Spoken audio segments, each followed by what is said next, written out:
हाग्रामा सरकारा बिटिसि आव सासन खालामबाय थादोंमोन बे समाव बर'फोरजों लोगोसे गुबुन गुबुन हारिफोरजों माखासे दाङाबाजि जादोंमोन बे समाव माखासे मिथिस्लाबै जाथायफोरा बे बिटिसि ओनसोलाव जादोंमोन बे समाव गुबुन गुबुन हारिफोरा दिनै गुबुन गुबुन राजखान्थि हारिफोरा बर'फोरखौ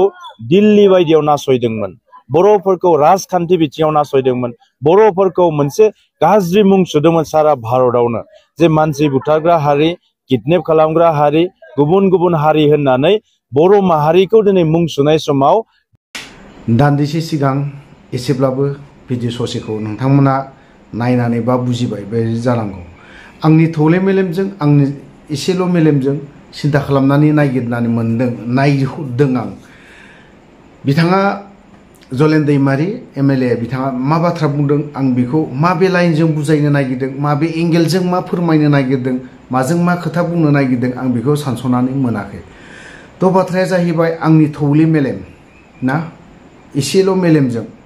बुरजा मेलेमजों नङा आंनि थौले मेलेम साननानै जा मोननाय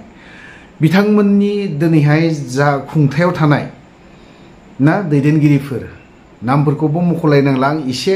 नोंथांमोना नुबानो सिनायखादों एसे सिगाङाव जायनि भिडिअखौ होदों बिथाङा मा फोरमायनो नागिरदों आरो बिनि सिगांबो गोबां जाथाय ना जों पलिटिक्सआव इलेक्शन खाथि सफैहांबानो पलिटिक्सआव हाबबानो बिराद गिदिर माबा पलिटिशियानफोर बायदि सानना लायो नामा बर' हारिनि खोथाखौ जुदि सानदोंबा बिथांमोना बै समाव जानो हागौ माबा मोनसे जाथाय जालांबाय भुल बुजाबुजिनि गेजेरजों बा सोरनिबा माबा माबि XYZ जानायावहाय आं बेखौ बुंफोरजोबनो सानाखै नाथाय दा बिथांमोना जेरैबायदि बाथ्राखौ बुरखांलायबाय थादों बिपिएफ सरकार थानाय समावहाय गोबां जाथाय जालांदों गोबां दावरां जालायदों किडनेपिंनो माबा माबि हेनटेन बाथ्रा बुरखांलायबाय थादों थ' बिनि खेथ्रआवहाय आं ओरैबायदि बाथ्राखौसो बुंनो लुबैदों दा जोंफोरनि केसानो हाइनेस जानानै दङ जायनि जाहोनाव दिनैहाय जायफ्रा दिनै खुंथायाव थाग्राफोर बिथांमोना दिनैहाय बै केसफोरखौ बै जाथायफोरखौ बुरखां होनानै बिनि जाखिनि सोद्रोमाफोर हाइनेस केस नांनानै थानाय बिथांमोना दिनैहाय फिन आरोबाव जेलाव हाबफिनजोबथों बेफोरबायदिसो सिस्टेमखौ आं नुहुरदों बिथांमोननि जाखिनि बाथ्रा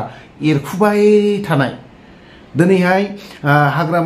हाग्रामाया दिनै सरकार सालायबाय थानाय समाव बिपिएफआ सरकार सालायफुबाय थानाय समावहाय गोबां जाथाय जादों खिन्थु बै समाव सिचुएसना माबायदिमोन जाथाया माबायदि जायामोन बेफोरखौ मोजां बुरखांलायोब्ला नोंनि बर' जाथिखौनो बुथारना दोननायफोर बायदिसो जागोन बर' जाथि नङा जायफ्रा दिनै हाइनेस केस नांनानै दङ बिथांमोनखौ एरखुना होनायफोर बायदिसो जागासिनो दङ राननाय गारायखौ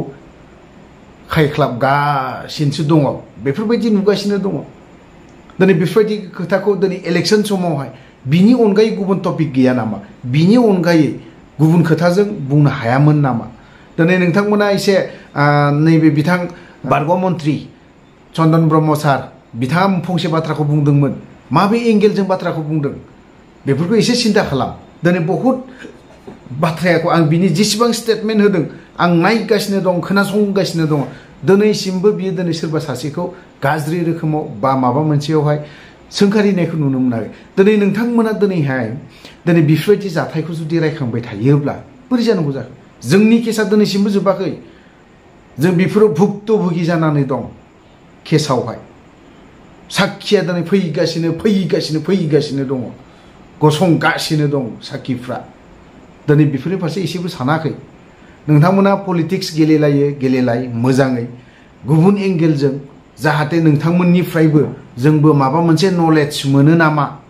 नोंथांमोननिफ्रायबो जों मोजां माबा मोनसे पइन्ट मोनो नामा बेफोरबायदिखौ जों खोनासंलायबाय थायो नोंथांमोननिफ्रायनो नोंथांमोनाथ' साफा बर'नि दैदेनगिरि ना दिनै बेफोरबायदि जाथाय खुन बिपिएफ सरकार थानाय समाव बेफोरबायदि किडनेपिं माबा माबि मादारनो बुथारलायनायनो बेफोरबायदि खोथाखौ बुरखांबासो जे माबा मोनसे जायो खिन्थु बेफोर बाथ्राखौ रायखांलायोब्ला बुरखांलायोब्ला राननानै थांनाय गारायखौ खायनानै होनायफोर बायदिसो जायो बियो आंनि थौले मेलेम सिन्था धारा खालामनाय जोंनियावथ' गोबां साननो हनो गोरों लिडारफोरबो दं लिडार फिसाबो दं बाथा बुथा बेफोरबो बिराद मोजां साननो गोरों हायो सिन्था धारा खालामनो हायो बै बिथांमोननि सरकार सालायनायाव ना जाथायाबो जादों जायाखैखौ होननानै बुङाखै नाथाय बेखौ सोर खालामदों बे जाथायफोरखौ एसे सानलाय राजा लामा गाथेग्राफोरखौ सोर खालामदों दावरावा मानो थाखाय जादोंमोन खिन्थु बै सोरनिबा सरकार सालायनायाव माबा मोनसेखौ रायखांना होबानो जे बिथांमोना जेनथारगोन बे नङाना खोथाया बिथांमोनखौबोथ' मोजां मोनग्रा दङ नोंसोरखौबो दिनै मोजां मोनग्रा दङ दिनै नोंथांमोनखौबो 50% मोजां मोनो बिथांमोनखौबो दिनै 50% मोनो दिनैनि दिनाव नोंथांमोना लकसभा इलेक्सन दिनैहाय जायफ्रा MP जानानै बै समाव 10 बोसोर देरहानानै थांनाय बेफोरो नों आंनि थाखायनो देरहानानै थांजोबदों नों आंहा जुदि बेफोराव मोजां स्ट्रं मोनबा नों आंहा जुदि गोख्रों गोरा मोनबा बै सासे हिरा सरनिया मालाबाबो 10 बोसोर बिनि आखायाव थाङामोन बे नोंनि गोरोन्थि आंनि गोरोन्थि बेफोरो नोंबो लुबैयो आं सालायगोन आंबो लुबैयो आं देरहाथारनांगौ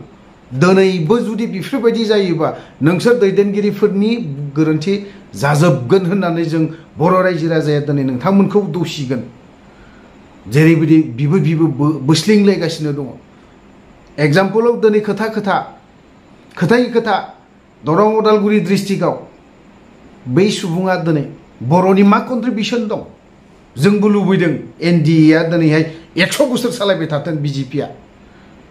100 बोसोर सालायथों जोंबो लुबैयो आरो UPP लाबो 100 बोसोरखौ सालायथों जोंबो लुबैयो नाथाय बियो फारसेनिफ्राय जुदि सिन्ता खालामोब्ला बर'नि मा कन्ट्रिबिउसन दं बर' हारिनि थाखाय मा खोथा बुंदों बियो